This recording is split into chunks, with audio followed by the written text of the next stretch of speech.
Pecinta Paparera, Heri Besu. Ya. Assalamualaikum warahmatullahi wabarakatuh. Formal sekali ya.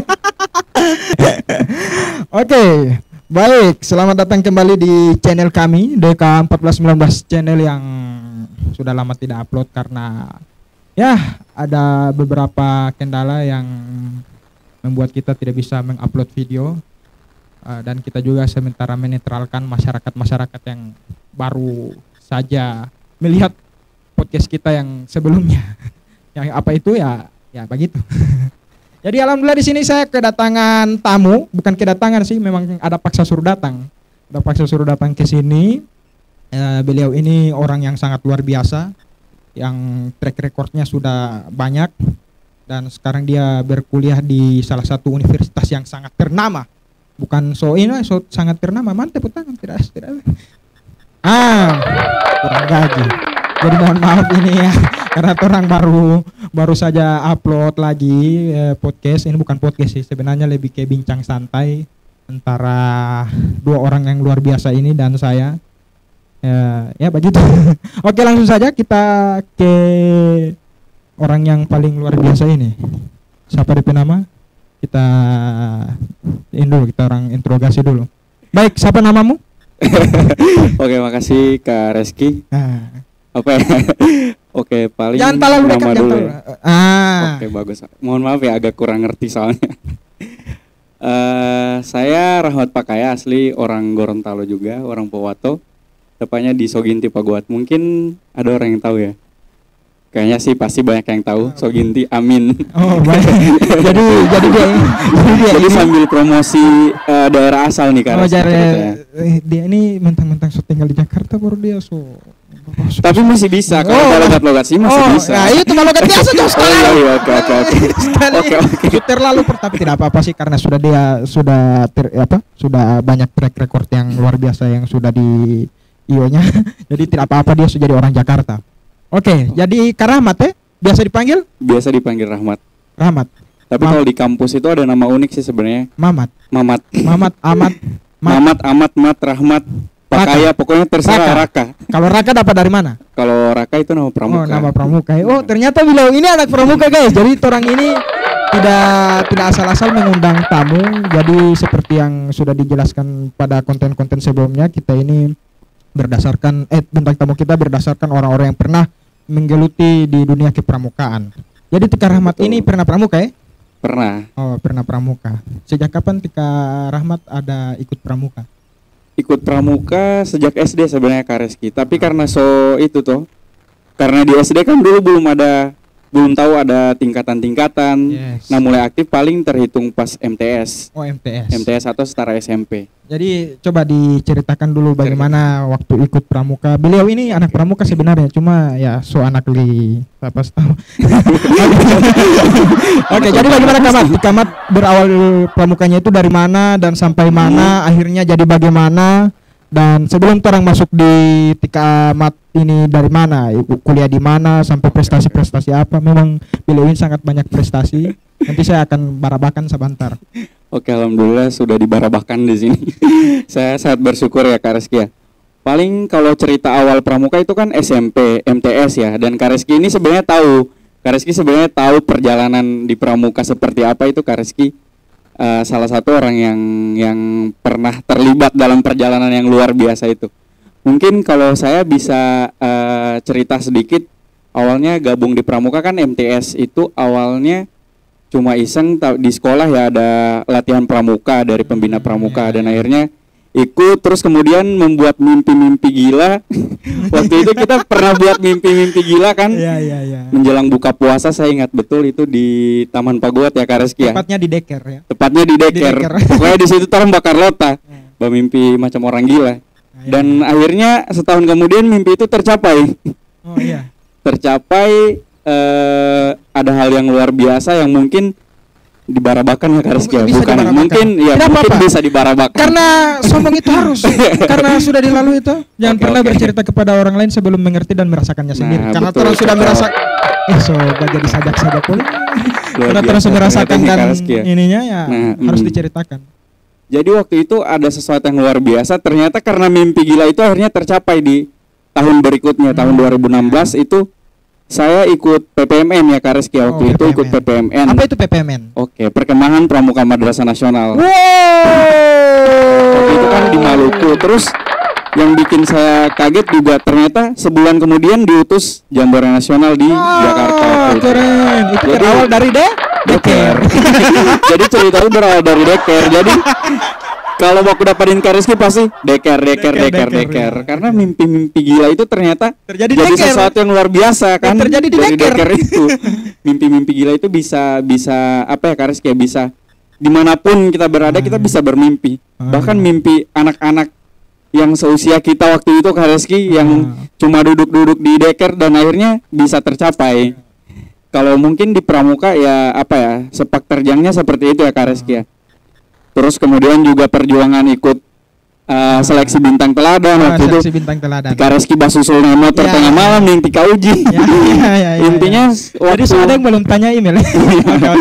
Intinya waktu di Pramuka itu asik sekali waktu MTS, tapi sayang sekali pas SMA mungkin belum berkesempatan untuk ikut Pramuka karena kebetulan kan juga di SMA saya itu Pramukanya kurang aktif. Oh iya. Jadi mungkin terhalang dengan itu. Dan waktu itu di Deker itu kenapa? Tidak apa-apa, cerita saja. Oh terus. Oh Patur tidak apa-apa bercerita. Oh jangan. Oke. Jadi waktu di Deker itu sebelum terjadi pembicaraan gila itu, saya pernah dapat satu motivasi itu dari Mbak Cindy Suteja. Waktu itu saya ikut marching band di salah satu sekolah yang ada di Mananggu. Oh iya. Waktu itu pernah jadi panitia film yang namanya film 12 menit kemenangan untuk selamanya. Dan hanya saya dan namanya Rizky Yahya itu orang berasal dari Pohuwato jauh sekali, cuma hanya untuk datang jadi panitia 12 menit itu, dan sangat dihargai oleh Mbak Cindy waktu itu. Terus beliau menitipkan pesan, teruslah bermimpi, terus ditandatangani itu ada slogannya Vincero itu semangat begitu. Jadi karena itu saya bercerita kepada Kak Rahmat supaya teruslah bermimpi walaupun orang pemimpi cuma sampai di Deker begitu, tapi mimpi itu bisa jadi kenyataan. Bisa jadi kenyataan ternyata. Itu semacam apa dulu Deker itu jembatan kecil. Jadi kita akan membahas Deker ya. Podcast ini kita membahas Deker ya. Deker itu kayak apa ya? Tanpa duduk dari beton jembatan kacili. Apa dulu? Kayak ini begitu kayak gorong-gorong. Oh iya, gorong-gorong. Begitu yang gorong-gorong. Iya, kayaknya begitu tahu. Nanti kira-kira DP gambaran begitu. Jadi orang itu bercerita di Deker, menceritakan hal-hal yang sangat gila, mimpi-mimpi yang sangat gila. Tapi alhamdulillah orang bermimpi di situ di Kak Rahmat dengan sesuai mimpinya, saya juga dengan sesuai saya mimpi waktu itu. Jadi memang luar biasa ini, memang orang harus banyak-banyak bersyukur. Jadi jangan banyak-banyak insecure, harus bersyukur. Dan semua itu tergantung waktu kan Kak Rizky. Waktu yang akan menjawab. Ada cerita unik sebelum dia masuk SMA. Sebelum Kak Rahmat masuk SMA itu, sebelumnya saya ingin mendaftarkan beliau ini di sekolah di kampung saja, bukan di ingat flashback. Memang di sini harus flashback sebenarnya sih. Oke.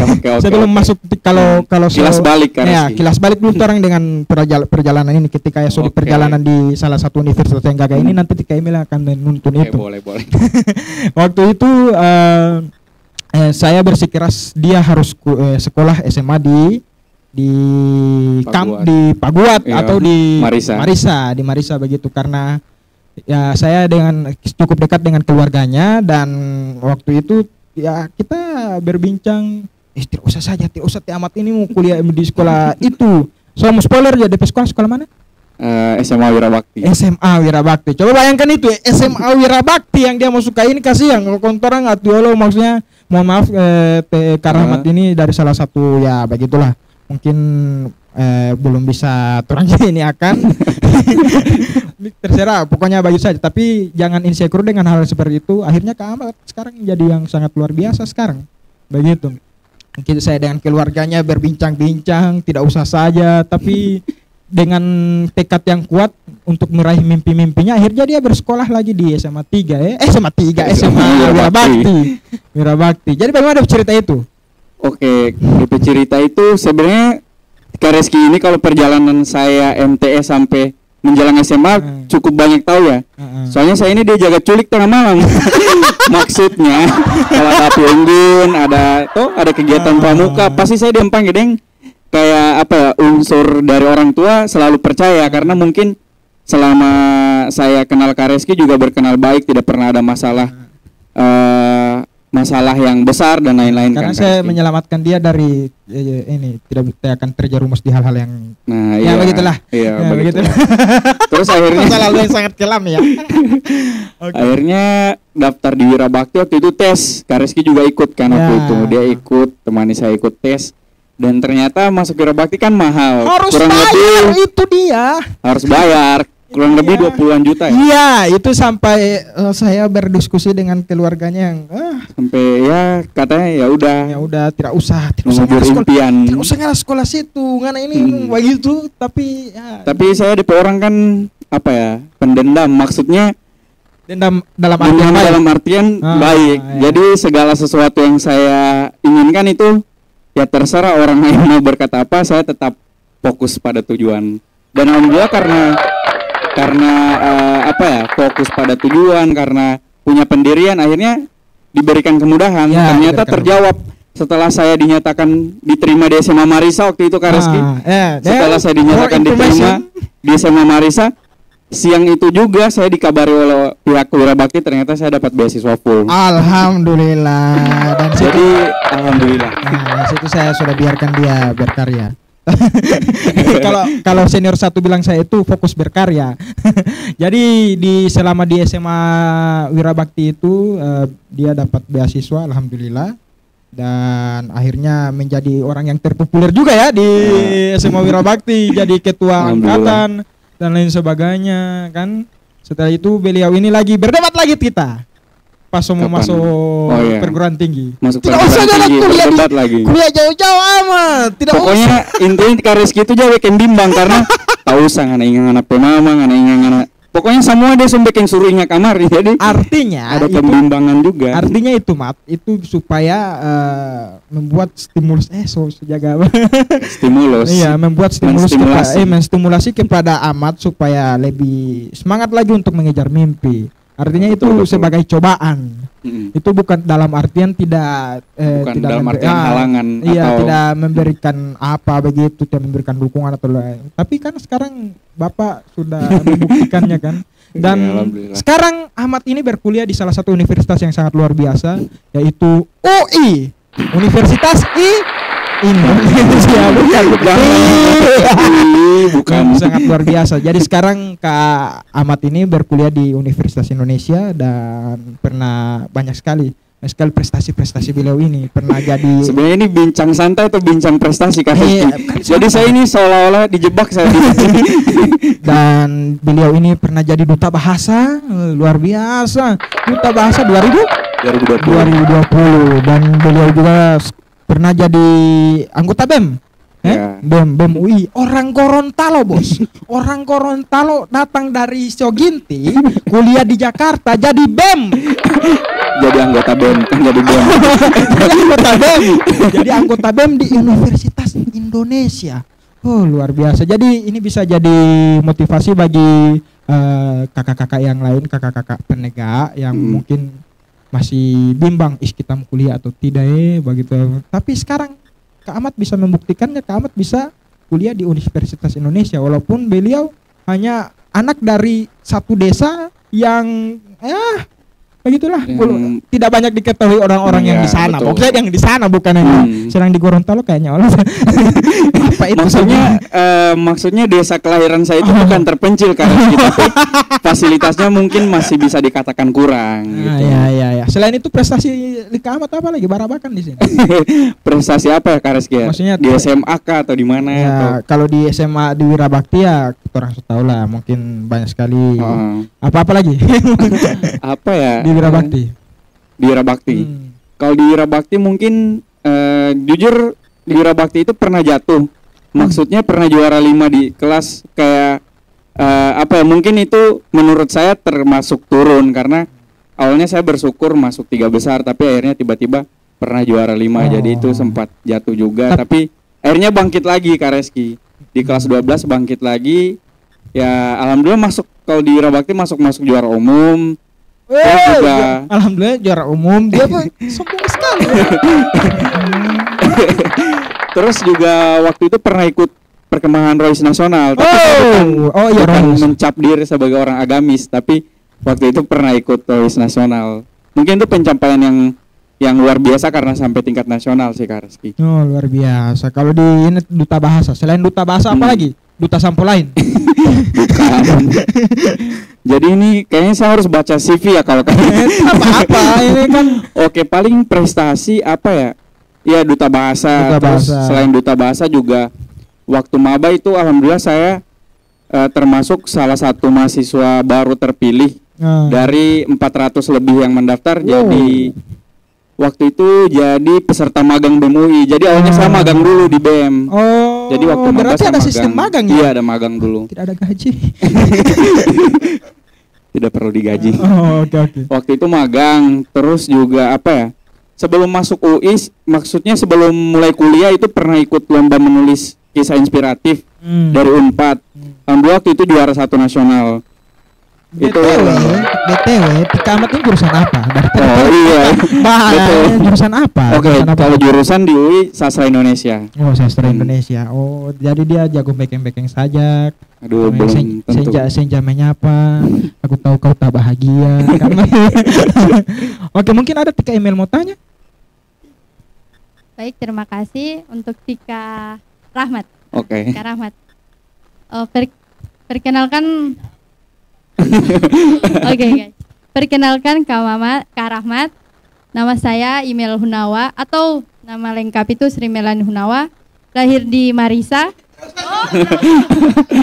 Siapa tahu kan Tika Rahmat mau bawa ucap di ulang tahun saya. Iya, amin.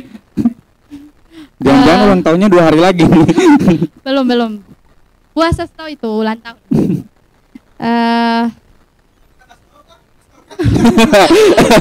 Saya ada tunggu tanggal 5 2004 bulan Mei. Cantik DP. Mei. Iya, tanggal dulu, tahun baru bulan. Dorang bilang kata itu bulan cantik dengan tahun cantik. Soalnya saya ini so tremors. Ada bercerita dengan orang yang yang motivasi sekali bagi saya. Oke, jadi Kak Rahmat, saya ini lalu ini ada dapat lihat pas apa story IG, langsung saya stalking Tika Rahmat. Gagal-gagal sama DP kata-kata di Instagram tentang caption-captionnya setiap foto yang Tika Rahmat mau unggah. Nah, kira-kira sudah. Gugup. Kira-kira trik dan tips untuk orang jago public speak itu apa Kak? Oke, public speaking. Kalau public speaking sebenarnya agak mungkin bisa dikatakan agak takut membahas ini. Soalnya mungkin ya ilmu saya terkait ini masih sedikit, tapi mungkin sedikit berbagi pengalaman ya. Pengalaman saya mungkin kalau public speaking itu yang pertama kuasai apa yang mau disampaikan. Jadi sebelum kita misalnya mau ngomong di depan umum, jadi orang belajar dulu, misalnya orang mau baca cerita di kalangan masyarakat pemangku kepentingan, misalnya orang-orang ada petinggi-petinggi di situ, jadi belajar apa-apa yang orang mau sampaikan, kata-kata apa yang orang pilih untuk dorang. Nah, saat orang bisa kuasai materi, pasti orang lebih percaya diri. Jadi lebih percaya diri untuk apa yang orang mau bilang itu orang lebih tahu begitu. Nah, setelah itu berani, tapi memang semua orang rata-rata tremor kan. Semua orang rata-rata pasti public speaking itu pasti tremor. Sebelum berbicara di depan umum itu pasti orang-orang tremor, panik, dan lain-lain. Nah, kalau mungkin cara saya untuk menghindari itu menganggap bahwa kita yang lebih tahu. Saat kita berbicara kita yang lebih tahu, tapi bukan berarti menganggap diri kita serba tahu. Itu paling cuma sebagai pengalihan supaya kita tidak parno, tidak panik, dan lain-lain. Mungkin seperti itu. Terus kemudian juga trik-triknya komunikatif. Jadi saat orang public speaking, orang berbicara di muka umum, jangan macam cuma orang bercerita sendiri, tapi orang sadar kalau ada audiens di situ. Orang sadar orang berkomunikasi dengan orang lain. Mungkin singkatnya seperti itu. Oh, jadi begitu Kak. Insya Allah saya boleh mau ini. Amin, Sebelumnya Kak, saya mau bertanya, kan Tika Rahmat ini ada kuliah di Universitas Indonesia. Sebelumnya itu memang suka sekali masuk di Universitas Indonesia. Tanya kayak tidak nyangka orang Gorontalo bisa bisa kuliah di sana. Universitas yang didamkan oleh semua siswa kelas 12 saat ini. Oke, paling terkait itu ada cerita sedikit. Nah, kalau awalnya itu sebenarnya pengen masuk di IPB, Institut Pertanian Bogor, karena saya itu waktu itu Kak Reski ya, simpelnya melihat potensi Gorontalo ini salah satu daerah yang potensial untuk ranah pertanian. Jadi waktu itu saya pengen masuk agribisnis IPB, karena kenapa agribisnis? Mengembangkan bisnis berbasis pertanian, karena Gorontalo salah satu yang potensial. Jadi membangun daerah lah. Mungkin klise, tapi jujur niat saya waktu itu karena pengen membangun daerah, karena mungkin saya melihat banyak sekali banyak sekali petani di Gorontalo tapi kurang difasilitasi. Mungkin banyak petani yang harusnya mereka bisa A, B, C tapi terbatas di pengetahuan mereka. Nah, akhirnya ada cerita lucu sih Kak Reski. Waktu itu saya mengajukan beasiswa di sini. Pokoknya di salah satu kabupaten, instansi pemerintah di Kabupaten Powato. Pokoknya di salah satu instansi. Dia coba Kabupaten Powato Tidak apa kan ini berarti sudah apa beasiswa ini? Waktu itu mengajukan beasiswa di 2 instansi, tapi mungkin saya juga cukup mengerti karena masuk IPB waktu itu ada jalur beasiswa daerah, utusan daerah. Nah, sebenarnya daerah bisa membiayai saya. Maksudnya mungkin kata kasarnya saya memaksa untuk Powato, tolong biayai saya bisa kuliah di sana. Saya akan pulang membangun daerah ini. Mungkin singkatnya seperti itu. Tapi itu cita-cita yang sangat luar biasa sebenarnya. Tapi sayangnya mungkin karena kan di instansi pemerintah juga orang tidak bisa langsung tidak bisa kan. Jadi mungkin waktu itu saya juga mengerti, dalam kata lain saya belum direstui untuk diberikan beasiswa dari Kabupaten Powato untuk kuliah di IPB. Nah, karena itu jujur saya langsung berkecil hati. Karena kenapa? Saya berpikir saya adalah siswa SMA, seusia SMA, tapi bawa proposal untuk melamar beasiswa. Menurut saya itu adalah langkah yang harusnya diapresiasi. Bajalan sendiri lagi. Bajalan sendiri. Masa tiba-tiba yang anak SMA Sopigi di dinas di begini. Nah, karena waktu itu memang niat kuat kan, jadi tidak pakai malu langsung datang. Tapi tapi akhirnya karena itu saya kecewa. Jadi mengubur impian, ya udah berarti mungkin belum rezeki di IPB. Sampai saya bilang sudah kuliah di Gorontalo. Nah, iya waktu itu Kak Reski baru bilang sudah kok. Oh iya pernah waktu itu saya komunikasi. Iya pernah baca cerita begini baru ujungnya pengen ilmu komunikasi di salah satu univ di sini. Pokoknya begitu. Di UNG. Sebenarnya saya juga mungkin kalau tidak di komunikasi UNG sekarang. Baru akhirnya karena galau, memutuskan impian, mungkin email juga ini harus tahu karena dia mbaknya tadi. Baru akhirnya karena di IPB mungkin belum rezeki, akhirnya cari cocok passionnya di mana. Nah, karena di Wirabakti saya pernah menerbitkan satu buku antologi juga. Dan orang pernah sering bahas buku. Nah iya pernah sering bahas buku. Dengan Ustadz Sinchan ya. Dan Ustadz Sinchan mungkin berkenan mendengar podcast ini, bincang-bincang ini. Dan akhirnya saya berpikir kayaknya ini passion saya itu di bidang tulis menulis. Jadi saya cari jurusan yang relate itu apa. Ternyata yang relate sastra Indonesia. Nah terus karena Kak Ahmad ini dari dari Facebook dia semua cerita. Dekeng malas. DP status email, status Kak Ahmad ini kalau dulu masih MTS mungkin ya dari MTS masih di FB dari dia pas masuk pramuka dia itu kalau mau buat status di Facebook itu orang bilang pada lo bahas tulis koran. Iya, mungkin itu sudah jalan mungkin jalannya Lika Ahmad mungkin karena berawal dari Mbak tulis caption yang sangat banyak itu, dan ini salah satu motivasi juga untuk teman-teman yang di luar sana. Kalau kalian kan ditemani orang tua untuk menghadap cari beasiswa dan lain sebagainya, ini sendiri loh. Jadi kalian itu terbiasa sendiri. Sampai sekarang sendiri. jomblo. Oke. Belum terjawab itu jomblo Apa? atau tidak? Sekarang Sudah. pokoknya nanti ya. nanti. Oke, jadi habis itu Iya, habis itu akhirnya karena saya ini mungkin bisa dikatakan kalau ingin bermimpi itu selalu pengen sesuatu yang perfeksionis. Yes. Mungkin saya pengen sesuatu yang perfeksionis. Jadi saya cari Universitas Sastra Indonesia terbaik di Indonesia itu di mana. Akhirnya saya menemukan jalan keluar ternyata di UI dan salah satunya juga di Universitas Airlangga.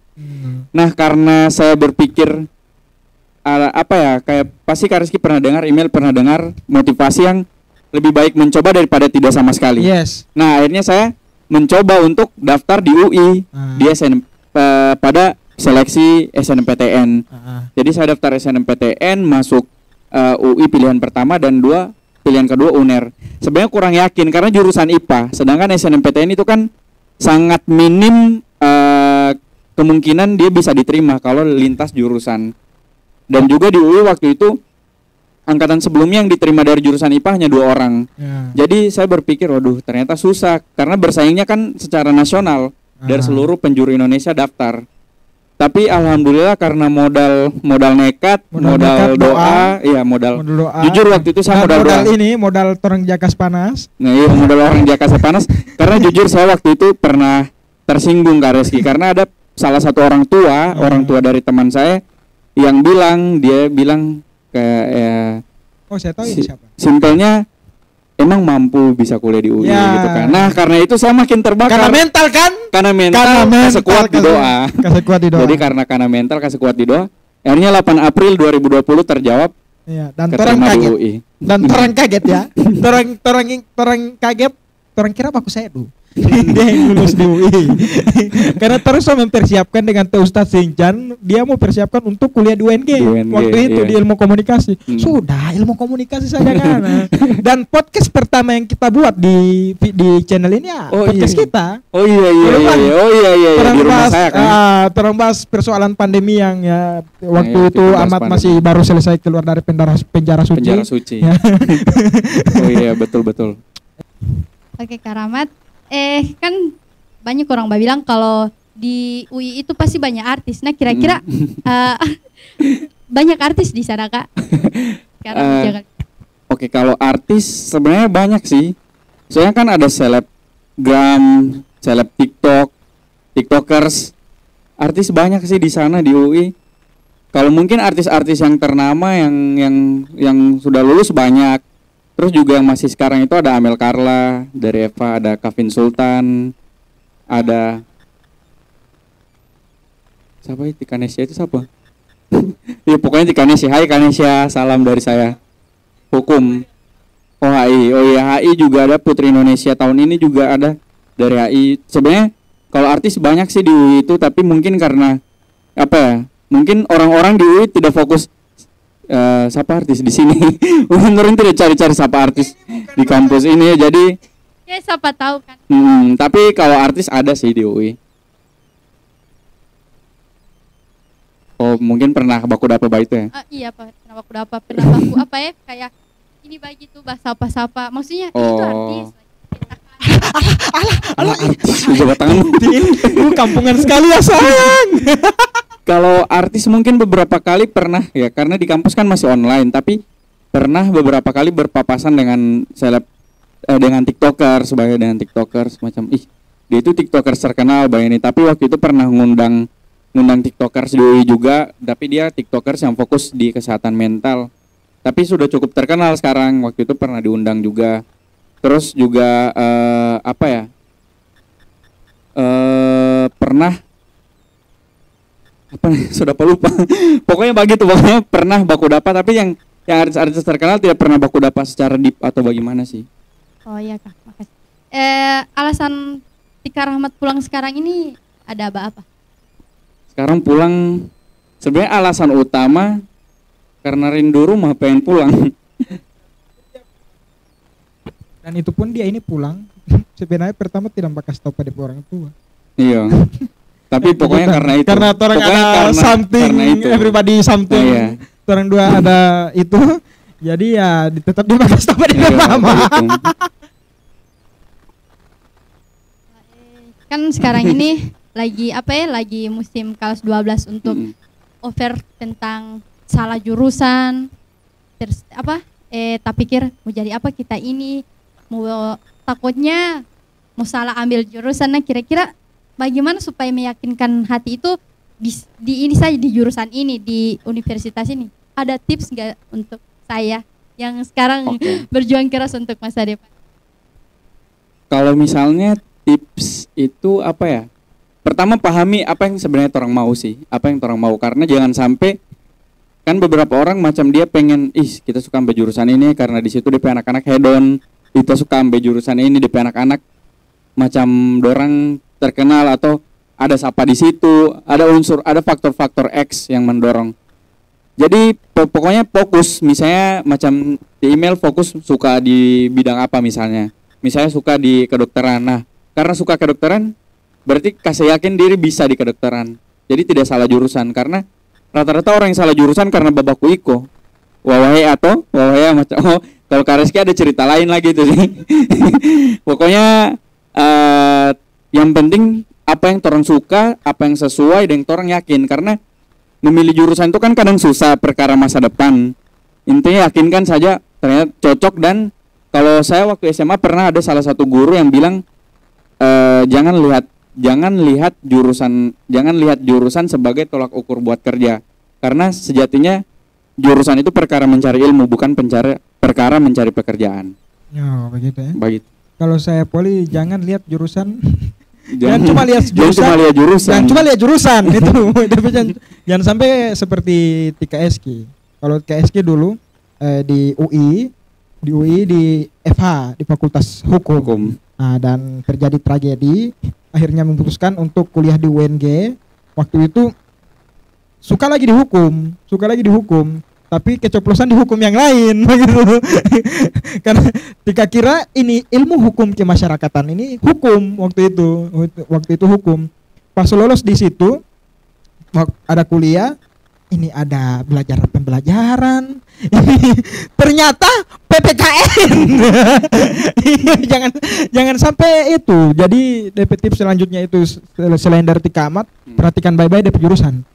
Iya. Ada yang jurusan yang mungkin sama tapi DP prodi beda begitu. Nah, karena kan ada beberapa yang kampus itu ada prodi jurusan begitu toh. Jadi mungkin tuh bisa diperhatikan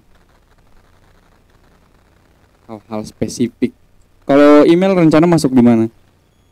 Sampai rencananya yang kalau misalnya kan hari ini penetapan siswa eligible dan alhamdulillah termasuk Eligible. iya.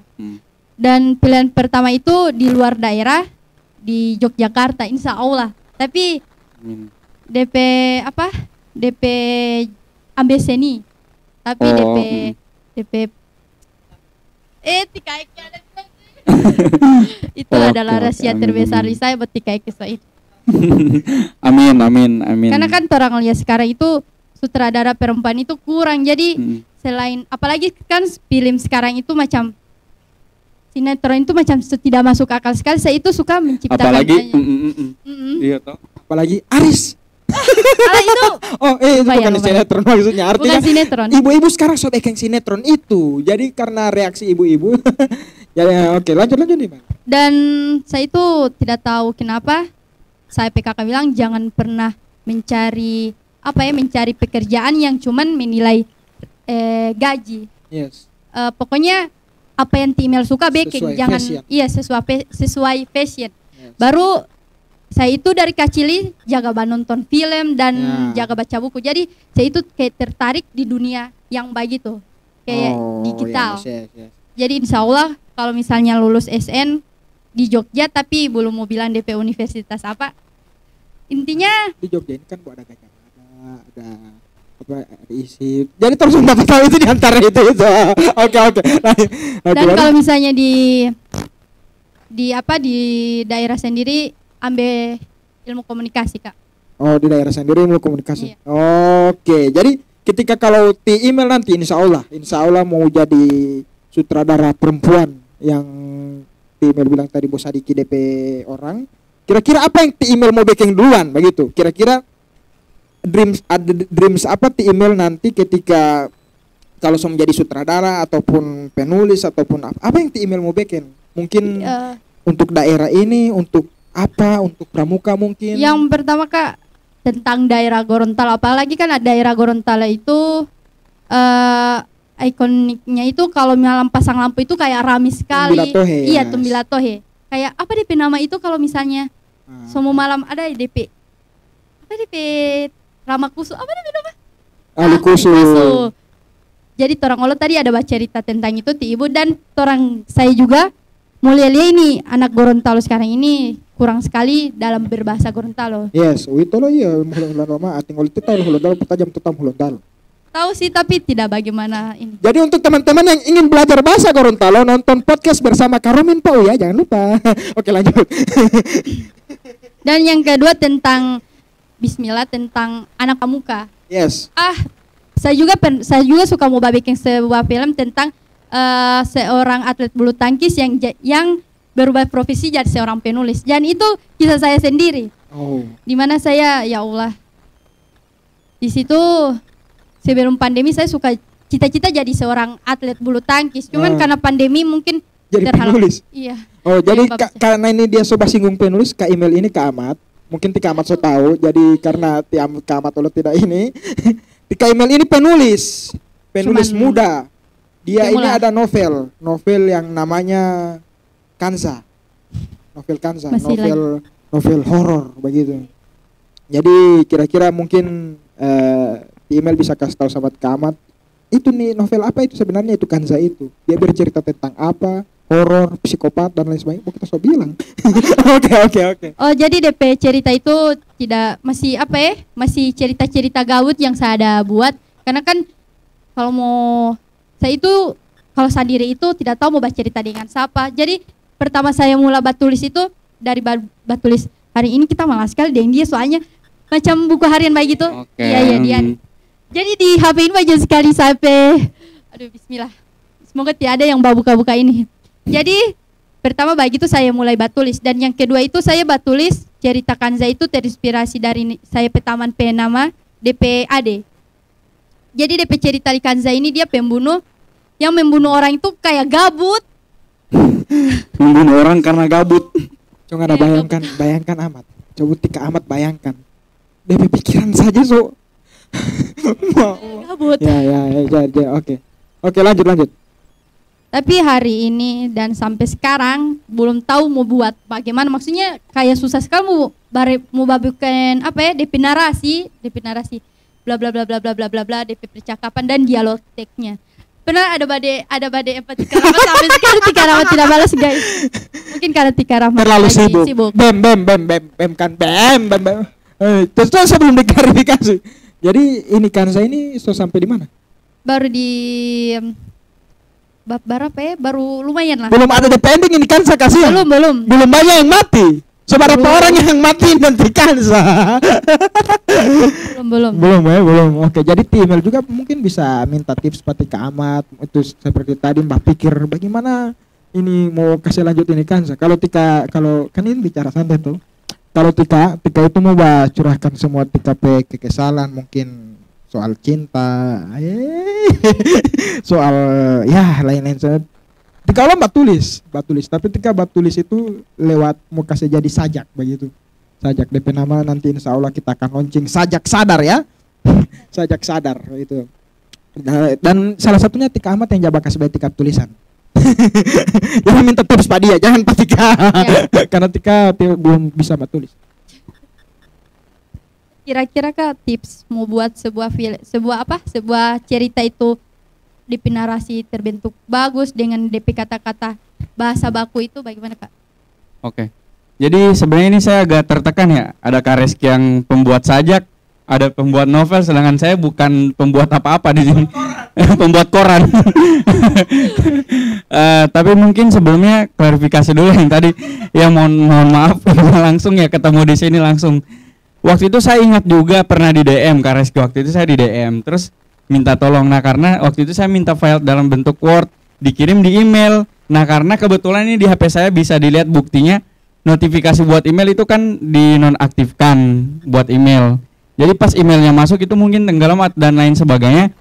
Dan sekali lagi mohon maaf, saya kadang suka pelupa orangnya, suka lupa kalau karena saya itu seingatnya Kak Reski, tiap mau chattingan sama orang kalau butuh bantuan atau mau ada perlu sesuatu pasti saya selalu bilang jangan lupa chat lagi, jangan lupa kabari lagi, ingatkan lagi, kasih ingat ulang begitu supaya tidak dapat lupa. Nah mungkin saya luput waktu itu, saya juga hilap. Kalau ada waktu, insya Allah segera saya baca. Soalnya pasti kan lebih luar biasa yang bikin novel daripada orang yang tidak buat novel kan. Tapi sebenarnya itu hal yang luar biasa bisa bikin novel dengan tema horor itu karena